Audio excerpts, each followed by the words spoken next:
It is a joy to introduce our speaker, for called by the Spirit, a woman of many talents and a true servant of God. She is a gifted artist, a joyful photographer, a skilled bonsai artist, and a talented potter. Her career has spanned from contracting to working at Merrill Lynch in New York, one of the top brokerage. But even more impressive is her heart for service. She is a compassionate counselor who leads 4 women's groups, serves as an advisor for our Women to Women core team, and leads Women Living Free with purpose and passion.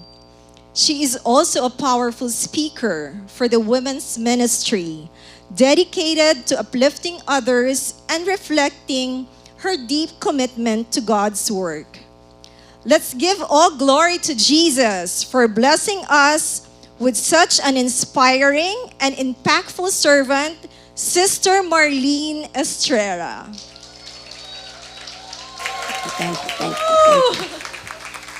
Thank you, darling. Hello, ladies. Nice to see you again. Sige.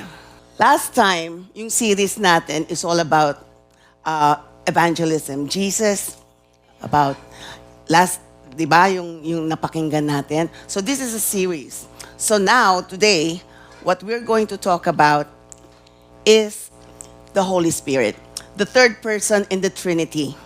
Okay? Masyadong hindi natin napag-uusapan ito. Hindi natin nadadwell kung anong ginagawa ng Holy Spirit sa atin. And this time, it is my hope and my prayer na sana masaloob ninyo, sa puso ninyo, at maintindihan ninyo ang role ng Holy Spirit sa buhay natin. Okay? So, we're called by the Spirit, sabi. Okay? Now, does the Holy Spirit call a sinner to salvation? Tinatawag ba tayo noong tayo hindi pa tumatanggap? Were we called by the Spirit? The answer is unquestionable yes, of course. The Holy Spirit calls sinners to salvation. Perhaps the real question is, how does the Holy Spirit call you? The manner we will see as we examine Scripture is not an overwhelming burden of guilt. Hindi tayo nasasaniba ng guilt complex, okay? Hindi ganon. What happens is nagkakaroon tayo ng overwhelming burden of guilt which comes through the message of the Bible delivered by the Spirit. At sino sa tingin nyo magdi-deliver ng message na yon? Sino sa tingin nyo magdi-deliver message na yon? Hindi yung Holy Spirit sasabihin sa atin, Huy, pakinggan mo to, bubulungan kita. No. Okay? Because all of us sees that in Scripture. Lahat tayo nagba-Bible study. Alam natin lahat kung ano yung mga messages. And those messages, in turn, the Holy Spirit is expecting from us, sabihin natin sa iba, na ituturo niya, ililid niya tayo. Okay, so, the third slide. So how does the Holy Spirit call sinners to salvation? The message of the writers of the New Testament was not conjured up on their own, but it was given to them by the Holy Spirit. Jesus, before his crucifixion, said to his apostles, when yung Holy Spirit, okay, has come, he will convict the world of sin and of righteousness and of judgment. Of sin because they do not believe in me. Si Jesus Christ itong nagsasalita, and he was talking to his apostles. He's saying, hindi, ko-convict sila ng Holy Spirit because they don't believe in me. Okay? And because they do not believe in me, of righteousness, because I go to my Father. Babalik na siya sa tatay niya in heaven. Okay? And you will see me no more. Tapos, judgment. Ano daw yung judgment? However, when He, the Spirit of truth, has come, He will guide you into all truth, for he will not speak on his own authority, but whatever he hears, he will speak. Whatever he hears, he will speak. Sinong pinakikinggan niyang mga boses? Nasasabihan niya, who do you think is he talking to? Huh? God the Father, God the Son, Jesus Christ. So, lahat sila, the three persons in the Trinity, meron silang mga kanya-kanyang katungkulan, di ba? So, ang katungkulan ng Spirit, ng Holy Spirit, is bubulungan tayo.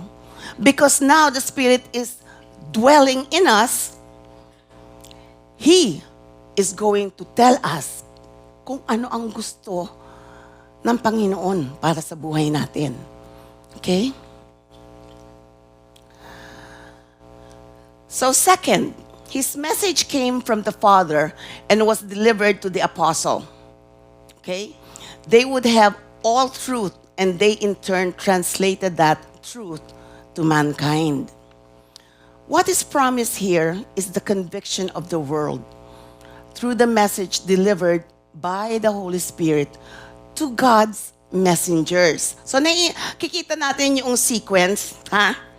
The sequence is from God Himself, okay? He called the faithful, kung sino yung chosen niya, tinawag niya, okay? Pag tinawag kayo, hindi yung automatic na, boom, magic, meron na akong Holy Spirit. No. You have to hear the gospel. You need to hear that. Okay? And then, pag napakinggan ninyo yung gospel, lahat kayo, di ba napakinggan ninyo? And then you accept the message.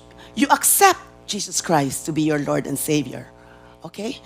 And then God is going to use each one of us to deliver that message to the people next door, our family, especially our family, our neighbors, okay? Community natin, and wherever you go.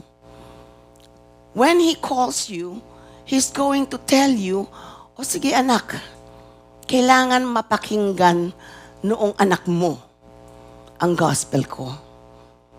Okay? Paano yun? Paano ko The Holy Spirit will equip us. Ang sinasabi lang niya, ladies, tiwala kayo sa akin. Because He's going to do all the work. What convicted the Jews on the day of Pentecost? You remember that? Okay, the day of Pentecost. Nung bumalik na nag-resurrect na si Jesus Christ, sinama-sama na niya yung kanyang mga apostles, di ba? When the first sermon after the resurrection of Christ was preached, that's in Acts 2, we are not told that the Holy Spirit came and moved these listeners in a unique or individual way. Hindi ganon. They were convicted of their sins when they heard the message of the apostles. Okay? So Pentecost, di ba? Na yung Holy Spirit came down on the apostles. And then what happened to apostles? They started speaking in tongues. Tapos nandun yung crowd of Jews. Etong crowd of Jews na to, iba-ibang dialect ito. Para tayo dito sa Pilipinas, merong Bicolana, merong Bisaya, merong Tagalog, okay? So they had their dialects. So the apostles were speaking in tongues, and they were equipped to do that by the Spirit, because He wanted His message to come across very clearly. So, na-convict sila dun sa sinabi, yung pinreach sa kanila. Men and brethren, what shall we do? Sabi nila. Na-convict na sila, di ba? Paano ngayon? Ano ngayon ang gagawin ko? Sabi ng mga taong napakanig. So, when Cornelius was converted, that's in Acts 2.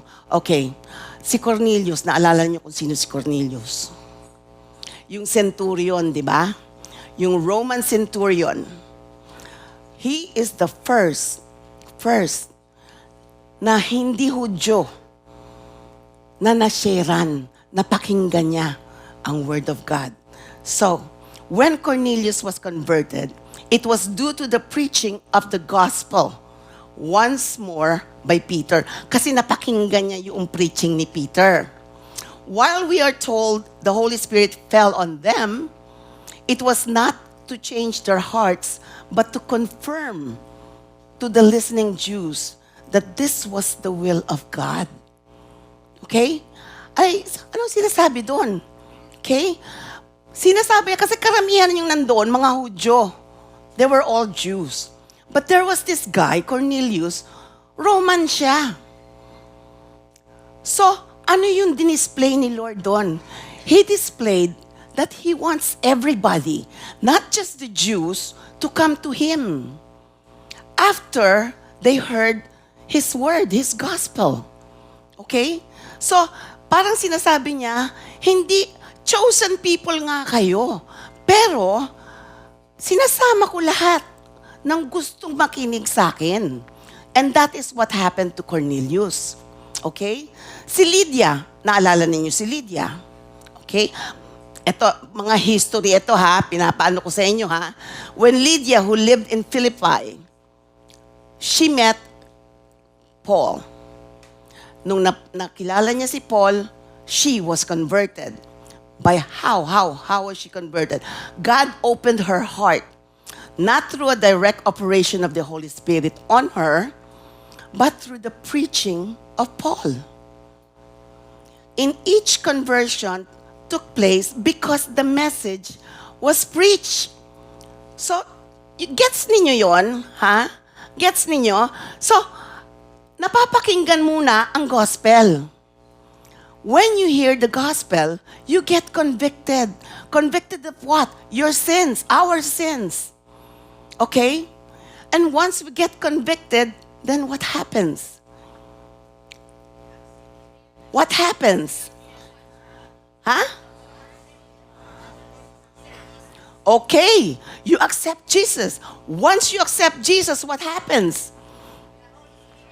You align yourself with God. And the Holy Spirit starts to dwell in you. And when the Holy Spirit dwells in you, and you start to read Scripture, naiintindihan ninyo kung anong binabasa nyo. Diba? I mean, remember, alalahanin natin, before we heard the gospel, before we were convicted, pag binubuksan nyo ang Bible, if ever you do, naiintindihan ba ninyo, binabasa nyo? Ha? No, I'm talking about noon. Nung hindi, wala pa kayong, naiintindihan ba ninyo? Of course not. Why? Why? Because it's the Spirit who gives you that ability to understand what you're reading. Okay? Ngayon, let's say, ikaw naintindihan mo na. Pero yung kapatid mo, hindi pa naiintindihan. Ano ngayon na idadasal mo? Holy Spirit, saniban mo naman ang kapatid ko para maintindihan niya. No! It doesn't happen that way. Sa'yo ni-reveal eh. Sa'yo ni-reveal yung truth. So once you have the truth, and you see there's somebody else there that needs to hear the truth, you share it with the person. Otherwise, paano nila? Kung chosen din yung kapatid mo, chosen ni God to be with Him, He will find a way na mapakinggan ng kapatid mo yung kanyang salita. Kasi gusto niyang sa kanya din mapunta. Now, if you don't share, who do you think is the loser? You will deny yourself the blessing and the grace that Jesus wants to give you by blessing somebody else. Do you think yung kapatid mo, kung chosen at hindi mo sinyeran wala na, hindi na yan pupunta sa langit? No. God will always find a way na mapakinggan niya yung word niya. Correct? Kung hindi man ikaw, hahanap ng ibang tao si Lord. Ayaw mo? Okay. I will look for someone else. In the meantime, ikaw, dehado. Kasi you missed out on what God wants to bless you with. For what? For your obedience. Your obedience to share His word. You see how important that is? Okay. Notice what Paul wrote in Romans. Romans 10:14-15. How then shall they call on Him in whom they have not believed? Paano tatawag itong mga tao sa Panginoon nila, kay Jesus, kung hindi naman sila naniniwala? Okay? And how shall they believe in Him of whom they have not heard? Walang nagkukwento sa kanila about Jesus Christ. And how shall they hear without a preacher? Okay? Kung wala tayong mga pastor, kung wala tayong mga D-group leader, kung wala tayong mga speaker, paano na natin mapapakinggan? And how shall they preach unless they are sent? Okay? Sino ang nagpapadala?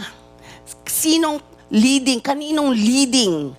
Yung pag-akyat ko dito, sino ang nag-lead nun? Of course, ginamit syempre si Sister Ann, okay? Sila Sister Susie, yung core group, si Aida, okay? Ginamit yung mga yan. Pero hindi. When you are with God, you recognize His leading. So sinasabi sa iyo, sinabi sa akin, sige na, pag-usapan mo ako. Talk about me. Okay? And so I said, okay, Lord. Sige. Anyway, siya naman na magsasalita, hindi ako eh. Gagawa lang akong preparation, pero siya din magsasabi kung gusto niya sabihin.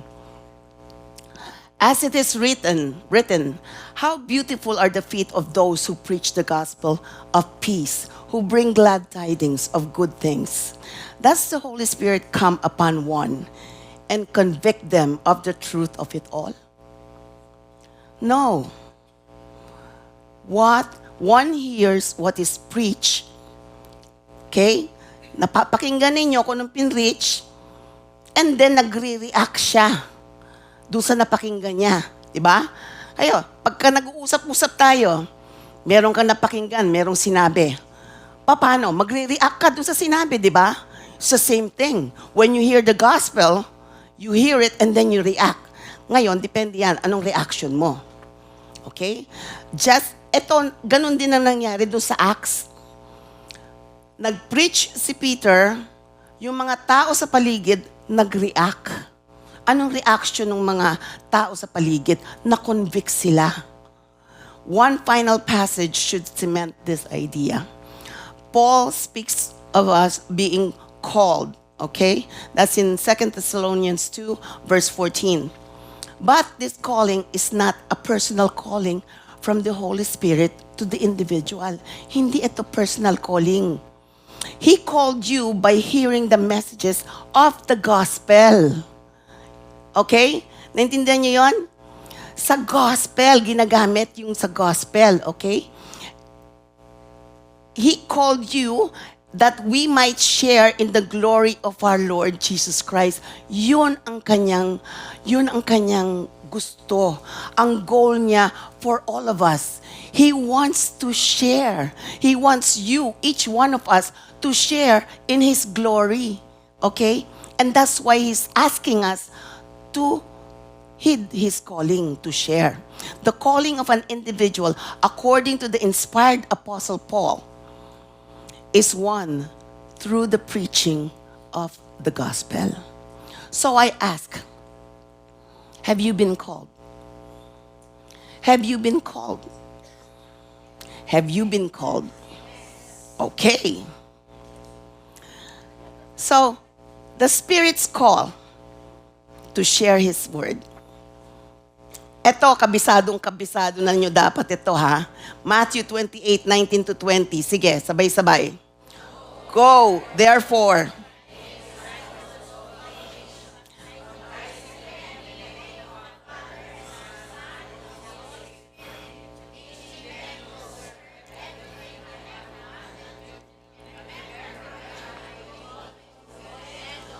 Wow! Galing! Give yourselves a clap.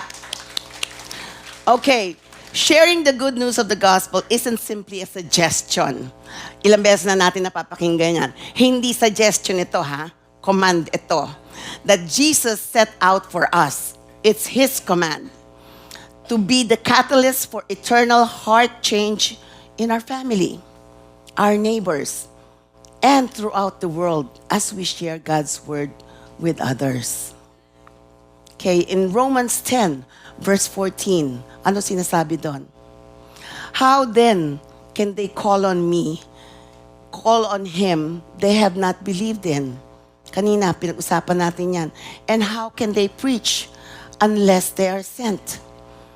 As it is written, how beautiful are the feet of those who bring good news. What a command to be faithful in sharing God's word and the story that He has fulfilled through Jesus, of bringing those far from Him into fellowship with Him. Lahat kayo merong storya. Lahat kayo, kung talagang nandito na ang Holy Spirit sa puso niyo, natin, merong kayong mga life-changing stories. Right? Okay. Yung life-saving stories ninyong yun, it pierces the heart. It pierces your heart first, and when you start sharing what God has done in your life, it will pierce their heart as well. Once that heart is pierced, guess what happens? Guess what happens? Na-convict, and then the Spirit starts to dwell in him. Okay? Kaya importante, i-preserve natin yung mga short testimony natin. Kung hindi pa natin nagagawa yan, I suggest you do it. Practice lang. Short testimony. Write it down. Okay? So what do you want to share? Who do you want to share Jesus with? I'm sure, marami. Marami sa inyo, meron na kayong naiisip na gusto nyong sharean. Yun nga lamang ang daming excuse. Anong excuse yun? Anong pwedeng excuse? Ano? Busy. Okay. Ano pa? Nahihiya. Ano pa? Marireject. Tama. Ayaw niyong ma-reject. Hindi naman kayo i-reject eh. Si Jesus ang i-reject pag nagbigay kayo ng message ng gospel. They're not rejecting you. You are just a mouthpiece. Don't give too much importance on yourself. We are not saviors. We have a Savior in Jesus Christ. Okay? All we need to do, kukwento lang natin kung anong ginawa ni Jesus Christ on that cross. What He did for you and me. That's it. And then, what it did in your life nung napakinggan ninyo ang news. Okay. So, eto na ano na rin natin ito sa CCF. Yung process of sharing. Okay? What? Very simple. You can do pray, care, share. Yan ang pag-i-introduce. Okay, how do you do that? Pray. Ask God to reveal the people He wants you to share His word to. Ngayon, isipin na ninyo, sino yung gusto kong mapakinggan ang salita ng Diyos? Ask God to prepare their hearts to believe in Him. So pag-pray ninyo, una, sino yung mga tao gusto kong sharean? Okay? Yung mga mahal ko sa buhay. Maski hindi nyo mahal sa buhay, maski yung mga kagalit ninyo sa buhay. Okay? Gusto nyo gumanda ang ugali nila? Share the gospel. Diba? Gusto ninyong hindi na kayo awayin? Share the gospel. Okay? And then ask God, Lord, palambutin mo naman ang puso nito. Ask God. Kasi hindi kayo magpapalambot ng pusong yun. Si Lord. And then care. Ano yung care? How do you show care? Ask how you can pray for them. Walang nagre-refuse na tao. Pag hiningi mo, sinabi mo, how can I pray for you? Nobody will refuse an answer. Lahat sila gustong ipag-pray for. Because nobody is devoid of problems. Lahat tayo meron yan. So, show genuine concern. Tapos, i-follow up ninyo by asking, nasagot na ba yung dasal ninyo? Nasagot na ba yung dasal natin, na dinasal natin para sa iyo? Okay, so you showed interest. You showed care. And then the last part, share. Now you can share God's truth. Tell them about Jesus and how He is offering the gift of salvation. And then you read John 3:16 to them. Okay? Pero hindi lamang babasahin, ha? Explain ninyo kung anong ibig sabihin ng John 3:16. You should know what it means. Each one of you. Okay? Ang tagal-tagal na natin, yan ang memory verse ng lahat ng Kristiyano. Correct? Okay. So, yan, easy step for sharing. Now, kwento tayo about a very reluctant prophet. Okay? Parang tayo lahat yon. Reluctant to share. Okay. Kwento tayo tungkol kay Jonah, the reluctant prophet.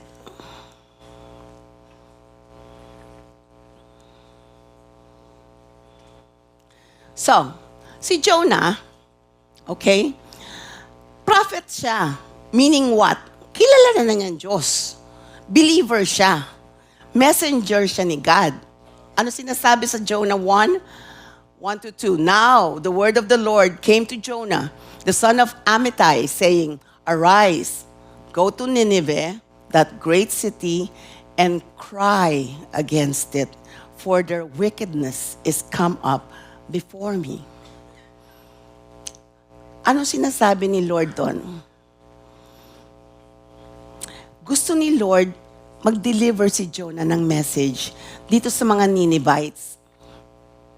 Problema, yung mga Ninevites ay napakasasamang tao. You know? They are very warring people. They conquer tribes, they conquer nations, and they're very brutal. Brutal talaga ang mga Ninevites. Okay? Hindi sila kontento na kinakapture lang nila. They torture them. Yung iba sinasabi nga na binabalatan pa ang mga preso nila. Okay? So that's how awful they are. So, nung napakinggan ni Jonah, yun ang gusto ni Lord, pumunta ka sa Nineveh. Anong reaction ni Jonah? Siyempre, ayoko pumunta doon. Okay? Anong sinabi? Jonah rose up to flee unto Tarshish. Nineveh yung inutos sa kanya, ha? Pero gusto niya, Tarshish, pupunta siya from the presence of the Lord and went down to Joppa. Joppa is the port. He's going to get his ride, his boat there. Okay? And he found a ship to bring him to Tarshish. Okay. Nung napakinggan nga ni Jonah yung kanyang marching orders from God, he chose to disobey by running away all the way to Tarshish, the opposite way from Nineveh. Ganun yan. Magka-opposite, These were mighty, cruel men. Kinuwento ko na sa inyo. So, si Jonah, hindi lamang dahil sa natatakot siya, I'm sure natatakot siya, because pero, merong resentment si Jonah sa puso niya. Alam niya, siguro meron siyang mga kakilala na mga Hudyo noon that was captured also, pinatay o na ano. So, masama ang loob niya sa mga Ninevite. Okay? Tapos, sinasabi ni Lord sa kanya, mag-share ka doon. Ay, ayoko mag-share dyan. Hayaan mo silang mamatay. Hayaan mo silang pumunta sa impyerno. Okay? Tandaan ninyo, prophet ito ha, messenger ni God. Just like you all of us, just like me, we are all messengers. We are all prophets, okay? Pero ito yung attitude ni Jonah. So, God's kindness, makikita natin dito, God's kindness despite Jonah's stubbornness. Okay, you can trace your life here also, ladies. Okay, kasi we have a faithful God. Maski disobedient tayo, He continues to pursue us. So, yung Jonah, chapter 1, verses 4 to 5. But the Lord sent out a great wind into the sea, and there was a mighty tempest. Jonah went down into the sides of the ship, and he lay and was fast asleep. Tingnan ninyo, merong bagyo. Sinong nare-remind tayo dito? May bagyo, pero siya tulog na tulog. Oh, Jesus, right? It's the same thing. He had that calmness. Hindi siya nababahala. Why? Because he was assured that God's protection was with him.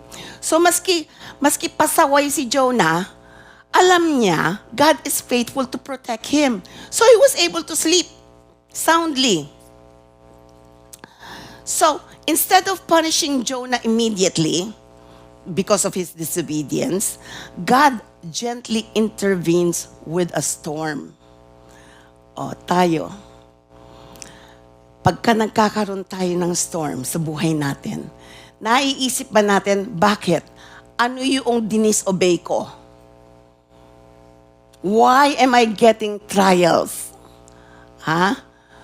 Maybe God is talking to you. Maybe you are not doing what He's asking you to do. Diba?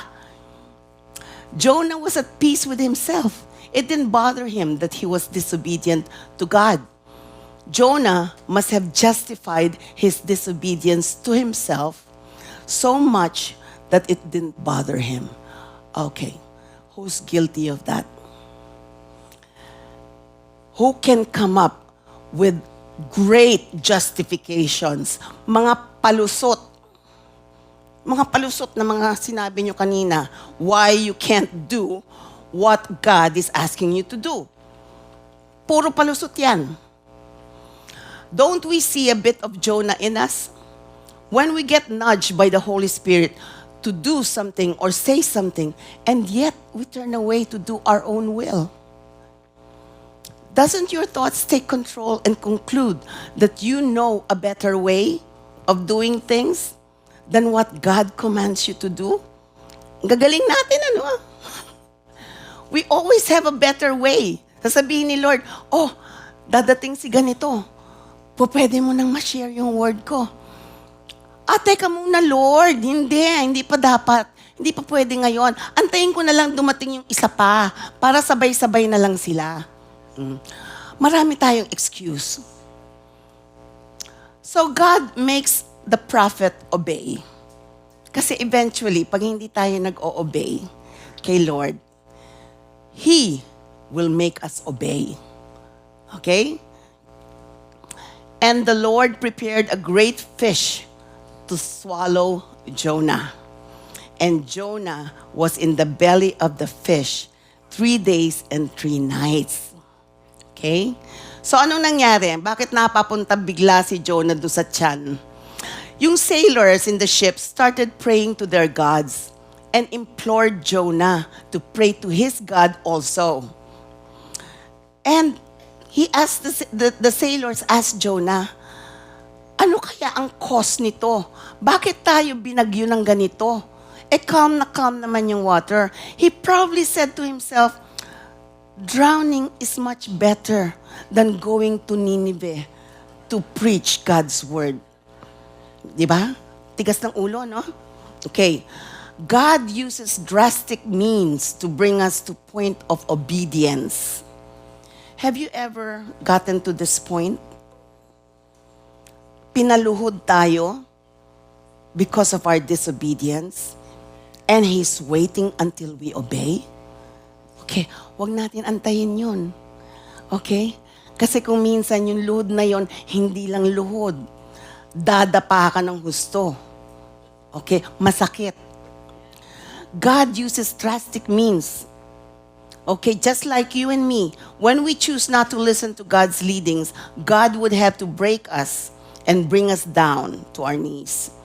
The great fish that God sent symbolizes God's power to guide His prophets.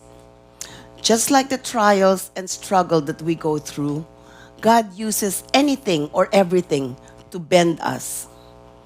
Bend us to submission, even through extraordinary circumstances. Hindi lamang ang magbibigay sa atin ng circumstances na ito, hindi lang tao. It could be events. It could be anything. God will pick anything. Siyang bahala. But He knows paano ka mapapa-obey.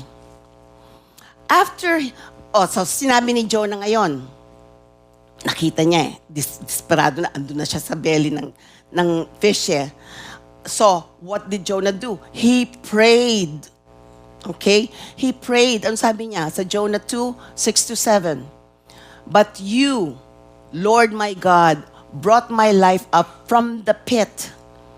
When my life was ebbing away, I remembered you, Lord, and my prayer rose to you, to your holy temple. So anong stance ni Jonah ngayon dito? Anong naging stance niya? Nagpakumbaba. Naging humble. Yung hambog, naging humble. Okay? Kasi he realized wala siyang laban. Nothing. So, anong susunod nangyari? Jonah's second refusal and God's persistence. Tikas talaga ulo eh. Ano yung verse dito? Jonah 3:1-2. And the word of the Lord came unto Jonah the second time, saying, Arise, go to Nineveh, that great city, and preach unto it the preaching that I bid thee. Anong sinasabi ni God dito kay Jonah? Sinabi ko na sa iyo kung anong kailangan mong sabihin doon sa mga tao. Huwag kang pasaway, pumunta ka doon, sabihin mo kung anong gusto kong sabihin. So, God, full of kindness, gives Jonah another chance. Just like He gives you and me another chance, another chance, another chance. Diba? We have a God of second, third, fourth chances. He is relentless in His calls to give all of us another chance to redeem ourselves. So, God was working on Jonah's heart first. Tayo ganun din ginagawa ni Lord. He works in our hearts first. First and foremost, by asking Jonah to go to Nineveh. Tayo din, meron din siyang command sa atin. Gusto ko pumunta ka dito, gusto ko pumunta ka doon. Okay? Sometimes it is not the enormous task being asked of us, but the way our heart responds to submission. You understand that? As His servant, this pleases God. Okay? Hindi yung, ang sinasabi is, hindi yung gusto niyang pagawa sa atin na akala natin napakabigat, napakalaki. Hindi yun. Kasi alam ng Panginoon, when you say yes, He is going to do the work for you. You're not going to do it. You think may lalabas sa bibig ninyo, galing sa inyo yon? No. It's going to come from the Holy Spirit. What He wants from us is to step up. Step up. Show obedience. Submit to the will of God. That's what He wants to see. And that is what pleases Him. He doesn't care what you say because He's going to do the talking for you. So, God equips and sticks to His chosen. Hindi niya pinalitan si Jonah. Okay? Kasi He's working on Jonah also. So, sa Jonah 3, verse 3, Jonah arose and went unto Nineveh according to the word of the Lord. So finally, God equips Jonah with renewed strength and conviction. despite his past disobedience, ensuring that his chosen servant carries out the mission. So when God gives us marching orders, He doesn't let us go na wala tayong sandata. He arms us. He equips us. He equips us with His word. And then, yung sasabihin yung nininervyos ako, He gives us strength. Lumalakas ang loob natin to speak for Him. So, yung verse dito sa Jonah 4, 1-4, says, but it displeased Jonah exceedingly. Ito na naman si Jonah. It displeased him exceedingly, and he was very angry. And the Lord said, doest thou well to be angry? Ano ibig sabihin nun? Okay ka lang? Ikaw pa galit? Ha? Siya ba nagagalit? Jonah relented and went to Nineveh to proclaim God's word. He repeated God's declaration verbatim. Wala na siyang ibang sinabi pa. Anong pinroclaim niya? 40 more days and Nineveh will be overthrown. Yun lang ang sinabi niya. Hindi niya sinabing mag-repent kayo, hindi niya sinabing meron kayong kasalanan. Basta sinabi lamang niya, 40 days, magugunaw itong Nineveh. Okay? Ang tipid niya mag-share, ano? Very minimal. Basta sinunod lang niya sinabi ni God. Okay. He was displeased to see them. Why? Displeased siya. Kasi nag-umpisang mag-repent itong mga Ninevites. They started to repent. And Jonah harbored resentment and had an unforgiving heart. Okay? Don't we sometimes have this unforgiving attitude to those who we feel have done some things that doesn't deserve mercy? Sino yung mga kakilala natin na nakaaway natin, nakainkwentro natin, okay? Tapos, ayoko sharean yan. Naku, wala yan, pupunta yan sa impyerno. Okay? So, tayo na ang naging judge, jury, ng mga tao. Imbes na isubmit natin kay God, hindi, tayo na lang. So, this structure highlights how God remains patient and persistent with Jonah, despite his multiple refusals, demonstrating God's mercy and determination to use His chosen servants for His purposes. So, what is that saying, ladies? Hindi kayo tatantanan ni Lord. Until we obey, until we follow what He's asking from us, hindi kayo tatantanan. Okay? So, anong verse dito? God's compassion for the lost. Okay. And we were all lost at one time. And should not I spare Nineveh? Sabi ni Lord kay Jonah, should I not spare Nineveh? That great city wherein are more than 120,000 people that cannot discern between their right hand and their left hand, and also much cattle. Ano sinasabi ni Lord dito? Hindi ba ako maaawa dito sa mga taong ito? Hindi nila alam kung anong ginagawa nila. They don't know their right from their left. Para sinasabi niya kay Jonah, hindi ka ba naaawa? Ako naaawa sabi ni Lord. Bakit ikaw hindi ka maawa?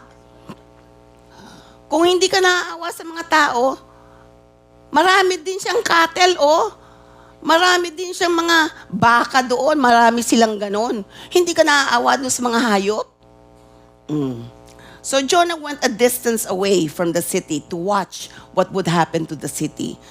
Umalis siya sa city, Andun siya sa hilltop. Doon, nag-abang siya. He declared to the Lord that it was better for him to be stricken dead than see this nation saved. Kalahin niyo yun?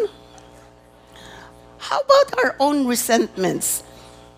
When we don't get our way, or we get disappointed with an outcome, God gently reveals His heart of compassion to to Jonah and to us, his prophets. God explained that he cares deeply for the people of Nineveh, even though they were lost in their sin. This shows God's desire to save all people and challenges Jonah's lack of mercy. Kasi pag hindi tayo nag-share, ladies, what does it show really? Our lack of mercy for the person that hasn't heard God's word. We are not being compassionate. We are being hard at heart. Okay? So, just as he shows it, his love and grace, he wholeheartedly takes them back to him. Those who turn away from sin and is patient to those slow in obedience.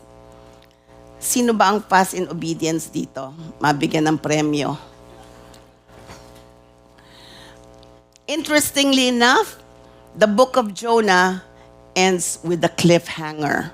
Kung familiar kayo sa book of Jonah, makikita ninyo, matatapos ang chapter, parang bitin. We leave Jonah still grumbling. Yung prophet, kagrumble pa rin. Resenting the fact that Nineveh turned to God. Kalaan nyo? Yun ang ginagrumble niya kasi nagrepent yung mga Ninevites. I'd like to believe that this book allows us to complete a victorious story. Kasi storya natin ito eh. Where Jonah finally sees his own sin, your and my sin, nakita na natin, and decides to be an obedient follower of God. I'd like to believe that we, as Christians, are being challenged by our Lord to finish the book of Jonah with our own chapters in life. You will finish the book of Jonah with your obedience. How would you like to end this book? In your free time mamaya, buksan niyo yung book ng Jonah, ha? Tapos, makita ninyo sa last chapter, bitin.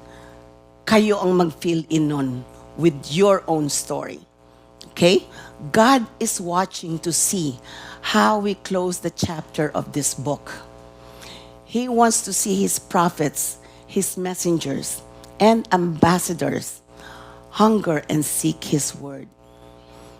God wants to see a heart of obedience and love for one another by going out there and speak for him. So will you ask God to give you the power to forgive the unforgivable? God's purpose was not just about Jonah's obedience, but also about revealing his boundless mercy to all people. Okay, meron akong kukwento sa inyo konti. Okay, you know that we are with the Women Living Free. This is the ministry where we lead the LGBTQ community to know who God is. Okay? Kasi nobody is in this struggle if they have truly embraced God in their hearts. So, it could be napakinggan nila about Jesus Christ, but they don't have a relationship with Him. Okay?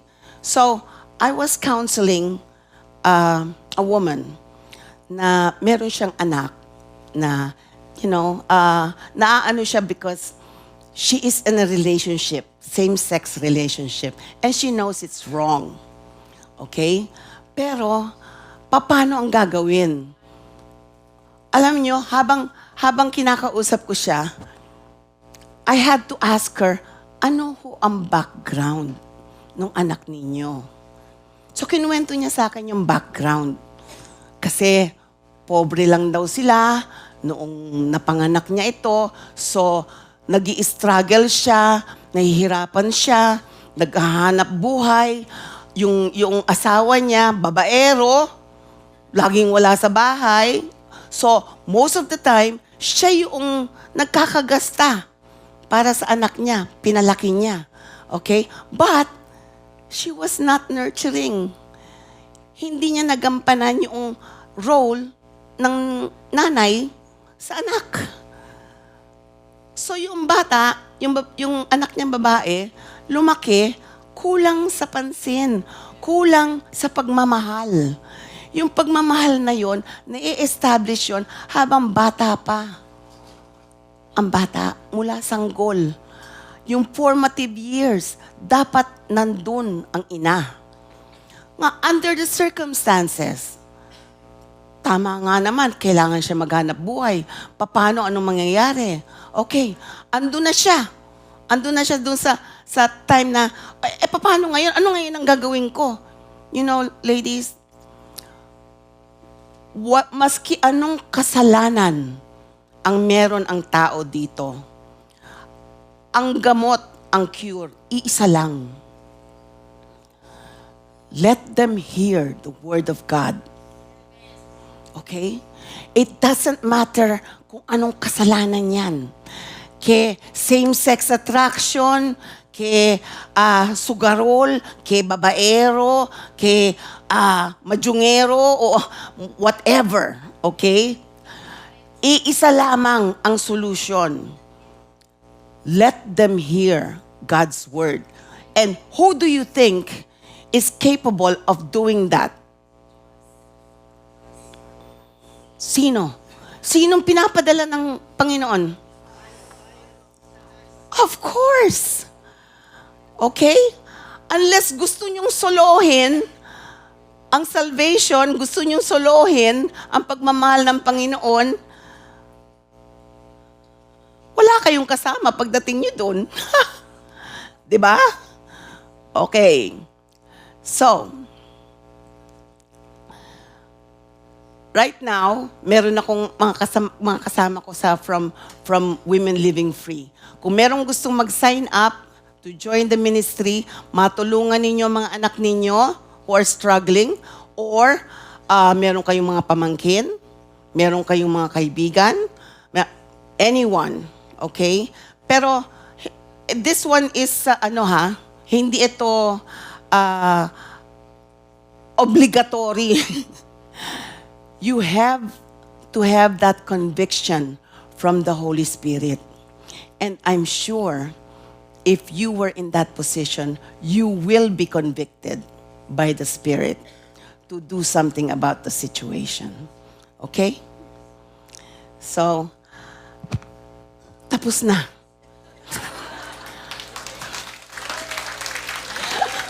Ladies, magdasal naman tayo ngayon, ha? Let's close in prayer. Okay. Our dear merciful Master, the God that has a heart for mercy, for those who would turn to Him, the God that is limitless in patience and love for His disobedient children. How grateful we are for the privilege of being called your prophet, your servant, in spite of our disobedience.